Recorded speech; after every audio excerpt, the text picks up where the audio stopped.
everyone. It is so great to be with you again. If we haven't had a chance to meet, I'm Joe, one of the lead pastors here at Grace. And if you're joining us online or over at our Montrose location, what is up? It is great to be with you too. So glad you could be here with us. So if you've had the option to lock in with us these last couple of weekends, we've been talking about this idea of all in, all out. And if you don't know what that is, I want to highly recommend you go back, check out the last 3 weeks. It has a lot to do with where Grace Church is going, what we're up to, what we're investing our lives into. Check those things out. And Jeff also mentioned this idea of having some question and answer sessions, some desserts, if you will. He specifically mentioned having some small cheesecake squares from Samuel's Club, which is really funny because when you think about those cheesecake squares, there's really a funny thing.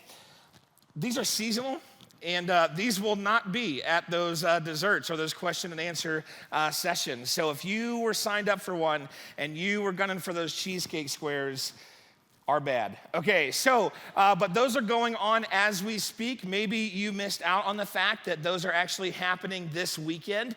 And so if you meant to sign up for one of those, there's actually still some slots available. If you didn't realize that that was this weekend and this weekend doesn't work for you, but you want to do that, there will be some more in about 2 weeks from now. So check those out, get kind of dialed in, and it's going to be a lot of fun to continue to see where God takes us over these next few years. So again, you can check those things out on the WAP or the website. And so sometimes I have a peach impediment, and it just gets the best of me. So, but that's what happened. And we are getting into a new series this weekend, this whole idea of things we forget to believe, right? And I'll just be flat honest with you. As I was preparing for this weekend, this content, this mindset, this whole thing, it honestly just messed with me. Like, I realized that on my day-to-day journey with Jesus, when I'm trying to follow him, when I'm walking with him, I believe in him, I want my life to reflect him, there are things that I forget to believe. And where we're going to land here today, I got to, again, just be honest, I need to lean into my own landing point as I speak with you today. Because a big part of where we're going to go is it's not about the strength that we can muster. And even if we know a version of how Jesus can give us the strength that we need, it's still not about the strength that we exude. It's about him. It's about what he does in us, through us, that he is the strength that we lean on. And as I kind of share with you this weekend, that's where I need to be personally. Now, one of the places that this can start to mess with us is if we start to look at like the miracles of Jesus. There are parts of Jesus' story that most of us, we have no problem talking about. We have no problem believing in. We're excited about these facets of who Jesus is, his teaching, his love, the way that he reacts to people and responds to people, the way that he invites them into relationship with him and the Father, the way that he kind of goes about life. We're like, man, he's amazing. And we even believe the miracle that we're going to be celebrating here in a few weeks in Easter. We're like, man, he died for my sins. He resurrected again. That's incredible. Only God could do that. But then there's some of these things in between that sometimes we just don't talk a lot about because we don't know how they play out today. We don't understand necessarily how the miracles of Jesus teach us or show us much about who he is and certainly about what that's going to do for us here in 2022. And so as we kind of look that way, as we start to look at how Jesus interacted with people in more of a miraculous fashion, what does that show us? What does that teach us? And maybe what are some things that we've been forgetting to believe? Now, I've noticed in my own patterns that a lot of times I will just straight up ask God to equip me, to help me have what I need to get through whatever it is that day. I want to exude the strength. I want to exude the wisdom. I want to exude what it takes to get through my life. And oftentimes that's exactly how I'll pray. And many of us might be thinking like, well, is there anything wrong with that type of prayer? Shouldn't we be asking God to help us in those fashions? But I think there's a subtle shift, right? There's this subtle mindset of instead of wanting him to equip us, why aren't we leaning on him instead? And so maybe as I open up a little bit transparently and as we kind of walk through a couple of passages, maybe this will help all of us here this weekend.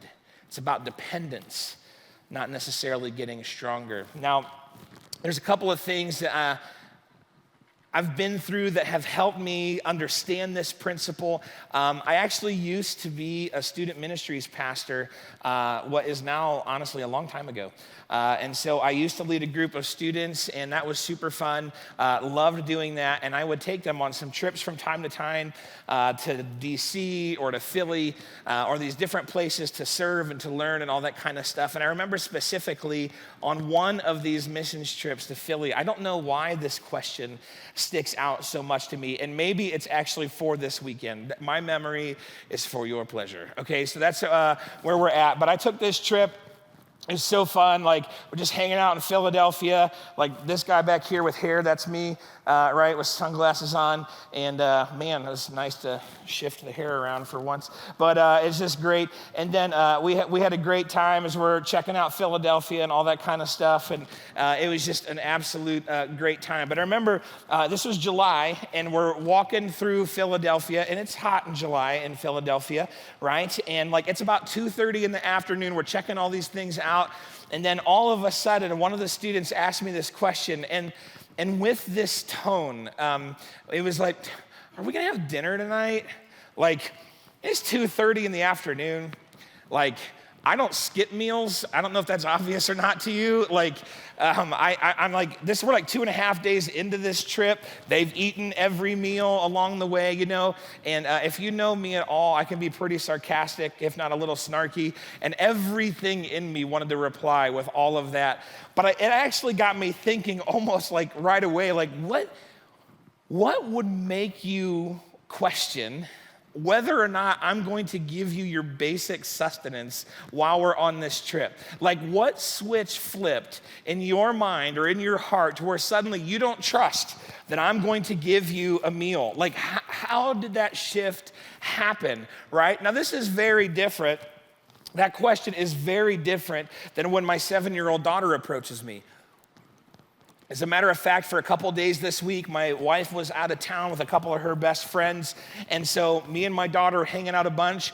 She never once asked, like, Dad, are we actually going to eat, you know, while mom's gone? Like, she never had a question about that whatsoever. As a matter of fact, for us, it was much more about where are we going to eat, because that's my specialty. Like, where are we going to get dinner?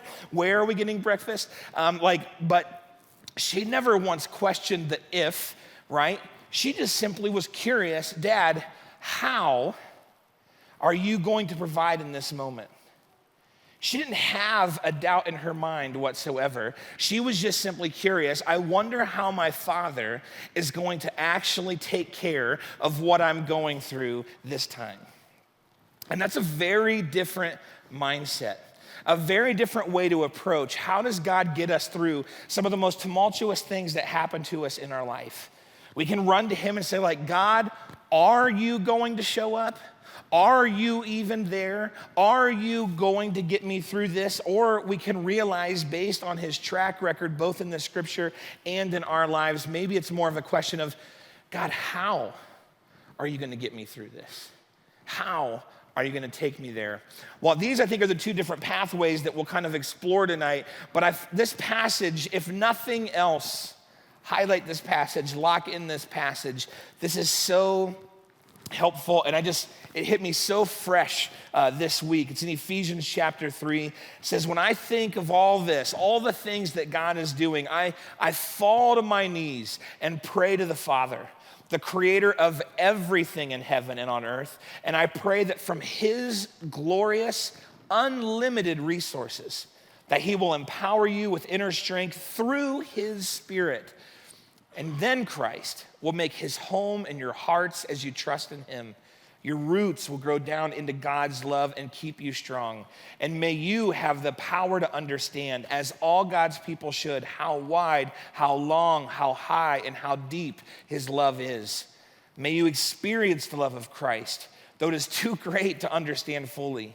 And then you'll be made complete with all the fullness of life and power that comes from God. Now, all glory to God, who is able, through his mighty power at work within us, to accomplish infinitely more than we might ask or think. The reason that this passage was striking me so fervently this week is because oftentimes when I go to God for my life issues, I'm not often thinking through this lens.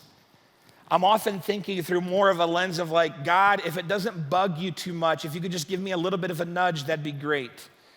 Instead of realizing that he is the God that can do infinitely more than we might ask or think. That he is the God that shows up in ways that we can't fully expect, that we'll never fully understand. And that, yes, there are times when we might experience his strength or we might experience what he's doing, but it's always through him. This is where we're gonna land today. This is what I want us to just soak up, that we can go to him for anything and everything. Now let's take a look at how the disciples first caught on to this, right? So as Jesus is walking the earth, as he's navigating this, let's go to where he's at and see how the disciples first realized just who it is they were dealing with. So if you have a Bible or you want to open your phone and follow along, or you could do so in the app, we're going to be in Mark chapter 4. And we're going to kind of land here for most of the day today. So Mark chapter 4, verse 35 through 41. This is the passage where, if you're familiar with the story at all, that Jesus calms the storm.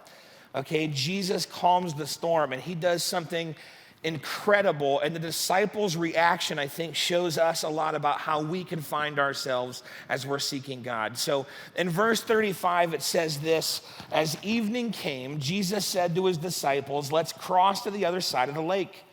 And so they took Jesus in the boat and started out, leaving the crowds behind, although other boats followed. But soon a fierce storm came up. High waves were breaking into the boat, and it began to fill with water. Then Jesus was sleeping at the back of the boat with his head on a cushion. By the way, this is like one of my favorite details in the Bible. Like, Jesus was sleeping at the back of the boat, and in case you were wondering, his head was on a cushion.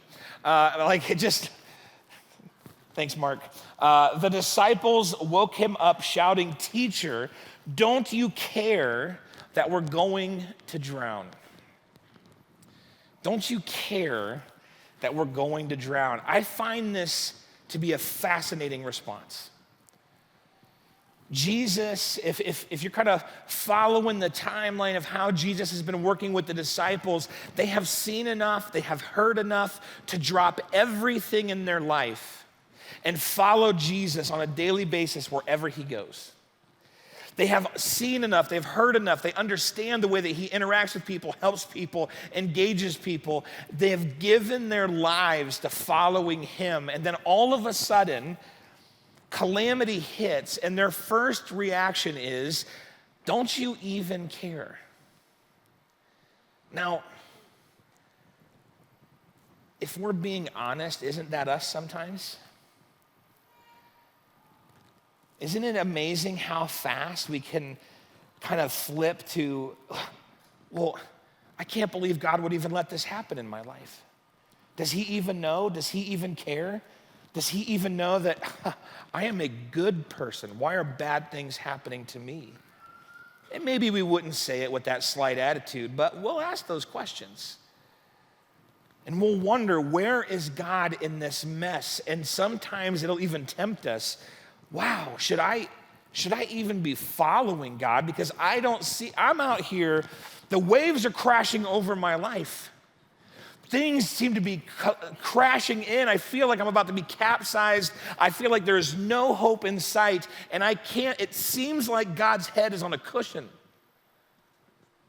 And I don't know what to do, and it seems like God isn't even there. Maybe you're better than I am, but I'll ask that question from time to time. God, where are you? Maybe it's stress, maybe it's the job change, maybe your kids are going off the rails, maybe it's the due dates stacking up, maybe it's sickness. It doesn't matter what it is, but as those waves crash in, we're often yelling at God, why me? And they had just seen all of this stuff. They'd been seeing Jesus healing people, feeding people, engaging people, teaching things that were absolutely blowing their minds. He has shown how much he cares for people, and yet they arrive at this conclusion. Where'd that come from? It came from fear. It came from fear. It's amazing what fear does to us.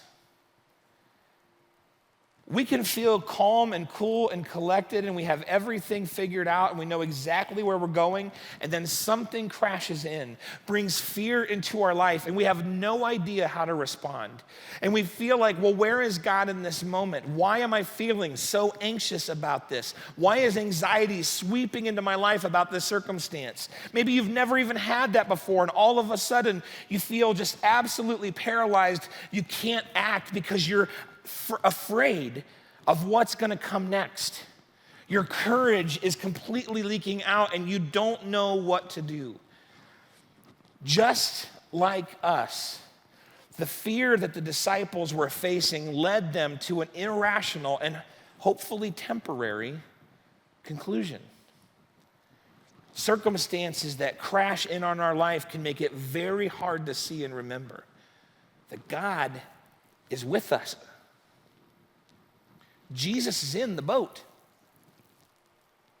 Jesus is right there, and not only is he right there, somehow, like, look at it from the flip side, he's sleeping through the storm.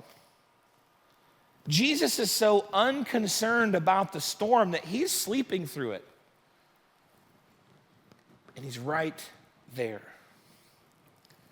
Now we look at the disciples, and if we see ourselves lining up with them, maybe even a small amount, then let's pay attention to what Jesus does next. Because when he woke up, he rebuked the wind and said to the waves, "Silence, be still." And suddenly the wind stopped, and there was a great calm. He wakes up, he rebukes the wind, and rebuke is a weird word, right? Rebuke's the word that we use all the time. But we see it in the scriptures. What does it mean? It's a sharp disapproval or a criticism of someone or something because of their behavior or action. So Jesus is basically saying, stop it, wind and waves. You're bothering me. Now, have you ever yelled at the weather? Maybe this weekend? It's springtime. What? I woke up, there's snow on the ground. Are you kidding me? I walked outside, ran some errands. That wind was just cutting through my coat. I'm like, I thought we were done with this. Some of you were like checking out real estate in southern states today, right? You woke up and you're like, all right, honey, this is it. I'm moving. You ever yell at the weather? You ever notice how it does no good? We can be upset that it's raining, upset that it's snowing, upset that it's cold. In 3 months, we're going to flip-flop on ourselves and complain that it's too hot, right? We're going to be so upset that it's muggy and hot and I can't do anything outside because, oh goodness, we rebuke the weather all the time. We're always upset at its actions and behaviors.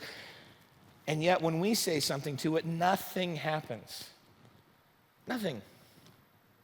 And here's Jesus showing up, rebuking the weather, and suddenly, calm. Suddenly, incredibly different. Suddenly, it's drastically a different situation. And what this reminds me is that just because it seems that Jesus is sleeping during the storms of our life doesn't mean that he's uncaring and can't drastically change the situation. Just because Jesus seems to be sleeping on your storm doesn't mean that he couldn't be moments away from saying, silence, be still, to whatever is turning your life upside down. Well, then he turns to his disciples and he says, why are you afraid? Do you still have no faith? Now, this is important because I think when we read passages like this, sometimes I feel like we move words around in our heads, and we read that he rebuked the wind and said to the waves, and then we read that then he asked his disciples a question, and what we read was he got the storm to be quiet, and then he rebuked his disciples.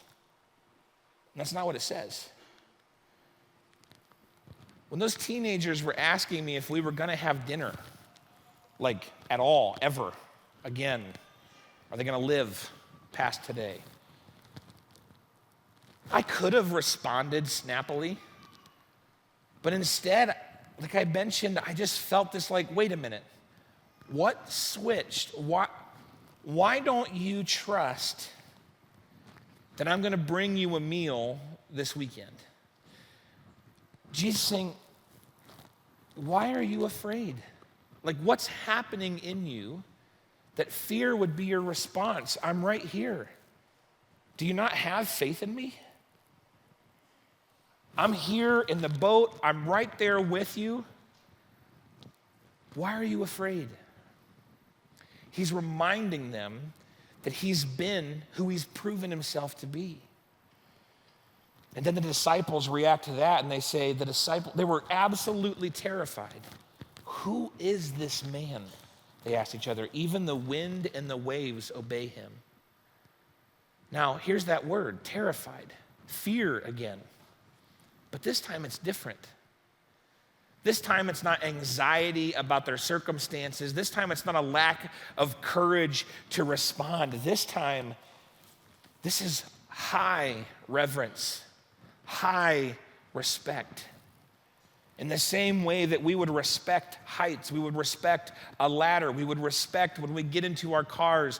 I was just thinking about this the other day, like you just get in and you just buckle your safety belt. You don't even think anything of it. And the reason that we do it is because we respect the situation that we're putting ourselves in. I realize that I could be in an accident today, and I want to make sure, like, we respect those multi-ton machines that we drive in. We have a healthy fear and understanding that there are lots of other people out there on the road that aren't thinking about what I'm thinking about, and I'm not thinking about what they're thinking about, and that, I was almost going to say collision, but that's kind of the opposite of what I'm saying, but that intersection of us trusting each other,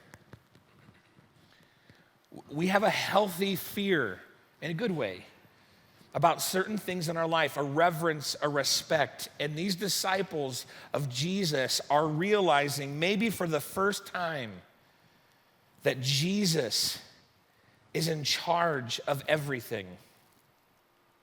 They saw him heal some people. They saw him be kind to some people. He was an excellent teacher, but he just told lightning to stop. He told thunder to be silenced. He told the wind to cease, and he told the waves to be a sheet of glass. And instantly it responded. And here's the crazy thing about this story. I don't know if you caught that there was a small parenthetical. It said, other boats followed. Other boats were there. You ever go fishing and you're like, I caught a fish that was like this big? And that story just grows. Well, if these 12 disciples were out there by themselves on the lake, they could have come back in that storm. Whew, let me tell you, it was a crazy storm. And they're all like, wink, wink, nudge, nudge. It was terrible, right, buddy? Yeah, Bart, that was... But other boats followed. And they didn't know that Jesus' head was on a cushion. But they would have been experiencing the same waves, the same wind, the same craziness of that storm. And then all of a sudden, it was gone. And so when the disciples start sharing this story when they get to the other side, and even years later as they're sharing this story, like you'll never believe about this one time, that when that story is being shared, there are all of these other people that are on a boat like, Yeah, it was nuts, and we had no idea that some guy said stop and everything stopped. All we know was it was a ridiculous weather phenomenon that happened. And suddenly when we heard that Jesus did something, that makes sense, because that storm stopping the way that it did doesn't make sense. And so we read this story, we read this narrative, we recount what happened, and there are all of these people that are saying, yep, that's exactly what my experience was as well. Well, this response of Jesus, this reaction of the disciples leads them to a place where they can start questioning lots of things if they want to. Because we could also ask Jesus, and maybe sometimes in our moments where we're not thinking that clearly or not thinking that straight, we could also ask, well, Jesus, why did you lead us through the storm in the first place? Couldn't we have avoided the storm? We're starting to glimmer a little bit that you kind of know a lot of what's going on. You've read people's thoughts already. You're healing people. You're teaching things in ways that we've never seen before. You just calmed the storm. Couldn't you have just delayed? Why did we have to go through the storm in the first place? Couldn't we have just waited a night? Couldn't we have went in the morning? Why did you even want to take us through the storm? And Jesus could have taught them about it. That'd have been much easier. Hey guys, let's open up to the book of Isaiah, see how this works. And by the way, I'm in charge of the wind and the waves. Seriously? Yeah, I know. Wouldn't it be crazy if you could see that sometime? Trust me, it's amazing. Like, Jesus could have just taught about it. But instead, he let them experience the suffering. He let them show how Jesus responded in the midst of that storm. And they got to see firsthand Jesus' power in the middle of it. Sometimes when we walk through storms, it's not because Jesus forgot to detour us. It's not because God was like, oh, that was Tuesday. Oh man, I meant to get you out of that. I'm so sorry. But instead, I feel like God is doing something different. That God is allowing us to walk through these storms. He's allowing us to experience the waves. He's allowing us to even experience the fear that comes with it, because he wants to show us something greater, something better. And at this moment for the disciples, it is when they discovered who Jesus fully was. They discovered another level of his power. They discovered another thing about how awesome this man is that they've decided to give up everything to follow. You see, for them, they realized that God is able to accomplish infinitely more than we might ask or think. Later, when Paul writes this in Ephesians, like we read, they're starting to experience it firsthand. We were wondering why Jesus was asleep. We were going to ask him his advice. Should we bail? Should we jump over? What should we do? Should we pray? What should we do? Jesus just calms the storm. That was not on my radar. I wouldn't have even have thought to ask Jesus to calm the storm. But he can do more than we might ask or think. I wrote in my notes, don't underestimate God. These small prayers, these subtle prayers, if we knew who we were talking to, we might ask for a whole lot more. Now, as I was reading through this passage, this was coming alive to me, but then I started to ask myself the question, okay, but what do I do with that knowledge? What do I do with the fact that now I know and trust that Jesus can calm a storm and he can calm the storms in my life, and that's reaffirming, that's helpful, that's encouraging. Maybe I'll get a mug made with it on the side. You know, God is able to accomplish infinitely more than we might ask or think, and that's a great way to start the day. But what do I do with that? I want you to flip with me over to Romans chapter 8. I feel like the Apostle Paul writes some things down that, for me at least, help me realize a little bit more of a pathway that I can kind of hang my hat on. In verse 31, Paul says this, "What shall we say about such wonderful things as these?" And of course, he's referring to things like Jesus calming the storm. All of these things of who God is and his power and his might, his love and his mercy.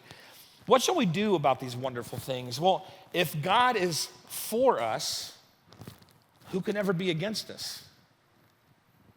If God is for us, who could ever be against us? I went to the,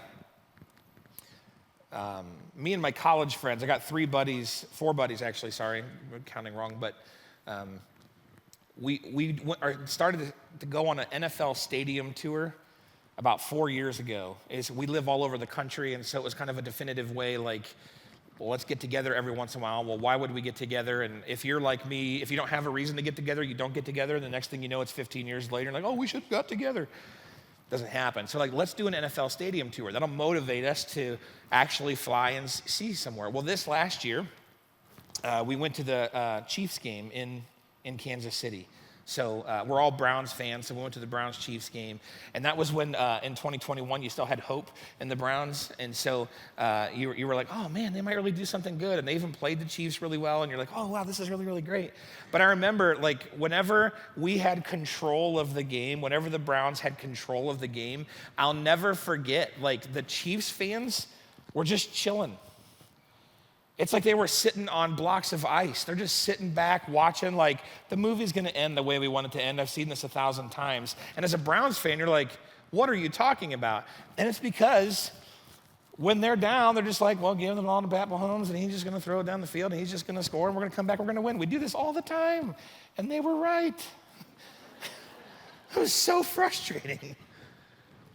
But they had all the trust in the world because in their minds, and this is just football, they're like, well, if Pat Mahomes is for us, who can be against us? Guys, in life, if God is for us, what could be against us? God's not scrambling around trying to figure out how to navigate reality.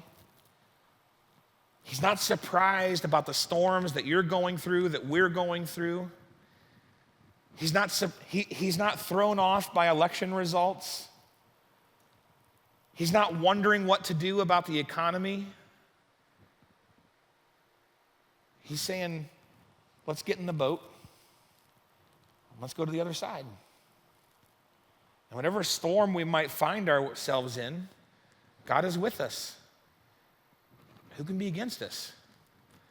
Paul continues a couple verses later and he says, can anything ever separate us from Christ's love? Does it mean that he no longer loves us? I mean, listen to how much this can sound like us, right? Does it mean he no longer loves us if we have trouble or calamity, or if we're persecuted, or if we're hungry, or if we're destitute, or if we're in danger, or we're threatened with death? You start to put the circumstances of the last few years right into this passage. Well, if trouble or calamity, saw some of that. If we're persecuted, well, people are yelling at me and they don't like what I believe anymore. If we're hungry, if inflation continues to do what it's doing, I thought, if we're destitute, if we're in danger, wait a minute, war is real in the 2020s? Like, how is that possible? If we're threatened with, if any of that happens, are we separated from Christ's love? Paul's response is profound. He says, no, despite all these things, despite all the craziness, overwhelming victory is ours through Christ, who loved us. This right here, overwhelming victory through Christ. Overwhelming. Not barely made it. Overwhelming victory. But here's the pathway that I'm prone to taking, that if me watching people isn't even remotely accurate, that I'm afraid that sometimes we're tempted to take too. We read this passage and we're like, wow, God loves me no matter what I'm going through. That's amazing. He doesn't want me to have to go through and be stuck in that storm. He doesn't want me to be addicted to, he doesn't want me to have to just fall to all of my temptations. He actually wants to take me through that. So, and then here's our kind of default response. I should fight that addiction on his behalf. I should show him how much I love him by wrestling that temptation to the ground. I should show him how much I love him by fighting through this circumstance that I'm stuck in and forging ahead to prove to him how much I love him. That is often our default response. It's mine. But the disciples, when they were on that boat, the storm wasn't calmed because they remembered a verse. The storm wasn't calmed because they threw enough stuff overboard and it settled the ship down. The storm wasn't calmed because they got the sails right and they figured out the rudder and they figured out how to. The storm wasn't calm because they threw a couple people overboard. Hey, Judas, we're getting an inkling that you're not going to do this right. So why don't we just throw you overboard and we're now 11 men. It wasn't their own merits. It wasn't their own strength. What calmed the storm was Jesus. It was Jesus. We have the opportunity to see overwhelming victory. But it's not going to be because we figure something out. We have the opportunity to have that overwhelming victory, but it's not because we figured out how to get stronger. It's not because we're going to figure out how to get better. It's not going to be because we figure out how to get more disciplined. It's because we're going to go to him and it will be done through him. We have this temptation to step forward and try to do all of the stuff. But you see, God doesn't need to give us one more reason to depend on ourselves as opposed to him. He doesn't need to give us one more reason to depend on ourselves instead of running to him. That's already my default. I already think I'm smart. I already think I got most of my life together. I already figure I got my weaknesses in check enough to survive. He doesn't need to give me one more reason to look at myself in the mirror and go, you got this all together. I do need to see who he is more clearly. We need him, and we can flip the script. So here's the deal. We have a storm, and you know what it is better than anybody. Some of you feel like the waves are crashing over the walls of the boat and you do not know how to get through. You have a storm. You're in this room, so at a minimum, you're flirting with understanding the fact that God is on your side. He loves you. He wants you to be with him. He wants to give you life and life abundant. He wants you to be his child. God is on your side. These things are true. We're in this. This is true, hands down. But then, our default response is I need to prove myself, so I need to try harder. I need to prove myself. God, I do trust you, so I'm going to muscle through. God, I trust you, so I'm going to do the things. God, I'm going to lock in, and I'm going to work hard, fight hard, talk right. I'm going to try harder. But I want to offer a different path. And that's where instead of that, we run to him because he's got it.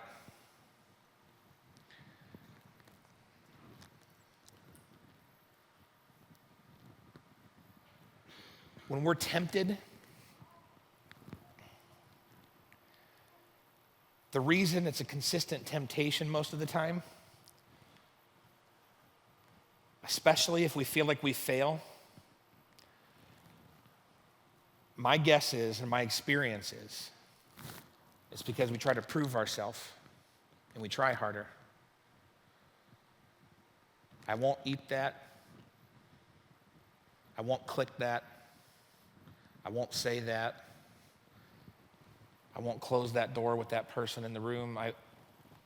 I will prove myself because I can beat temptation. And my guess is there are many of us in the room or watching online that script does not play out the way that we wish it did near often enough.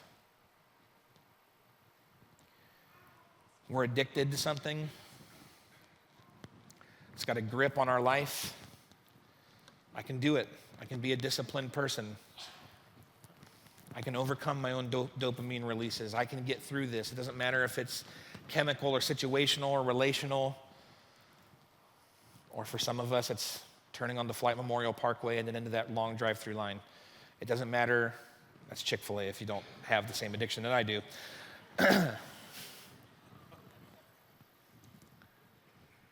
I can overcome it. And we're going to prove ourselves. And we're going to try harder. Why doesn't it work? Because the disciples didn't save each other in the boat. Because the overwhelming victory isn't about who experiences it. It's about who does it. Because the script in my life, it is different. When I'm tempted and I start praying, God, I need your help right now. Right now. And it's not a 2-second prayer.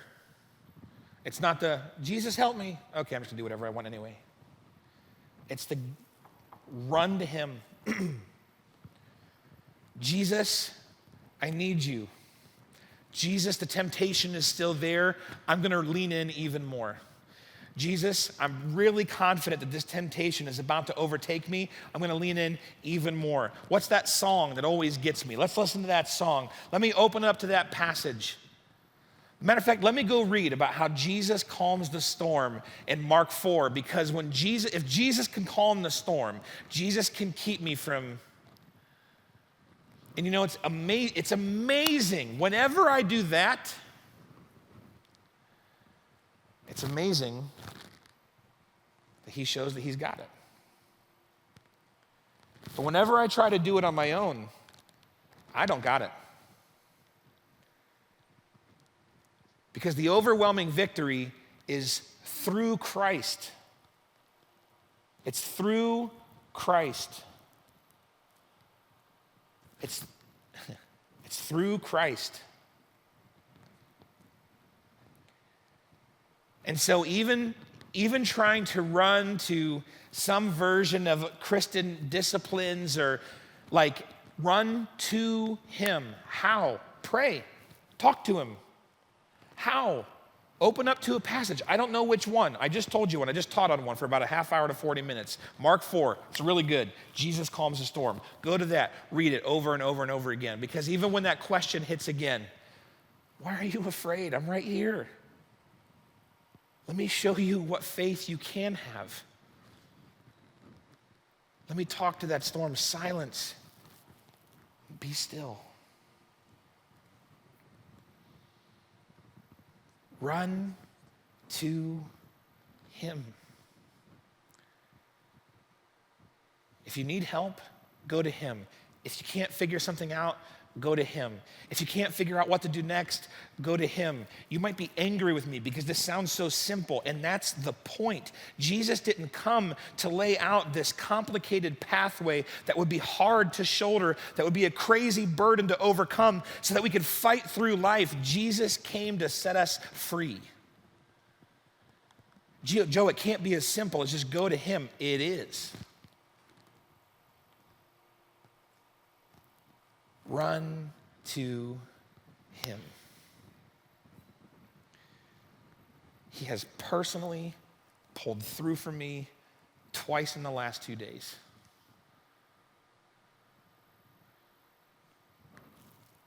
And many times in my past. Run to him.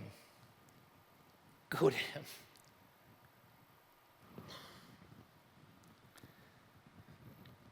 I think sometimes we forget to believe this. And there's something about the human experience that wants to prove our own worth and to figure it out ourselves. And God is saying, what humans have figured out is that they can't do it on their own.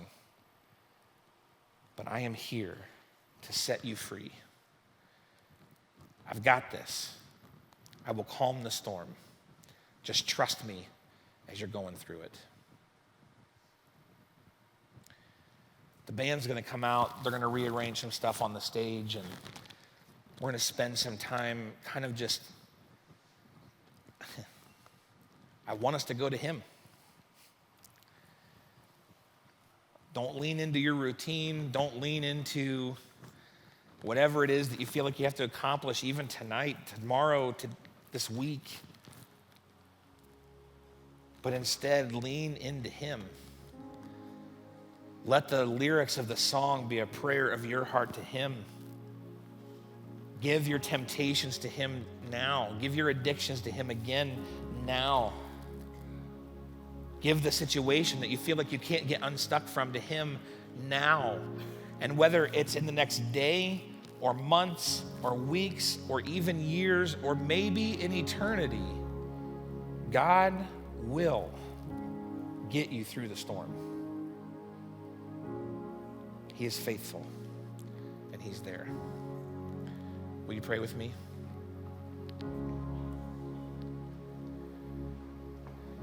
Jesus,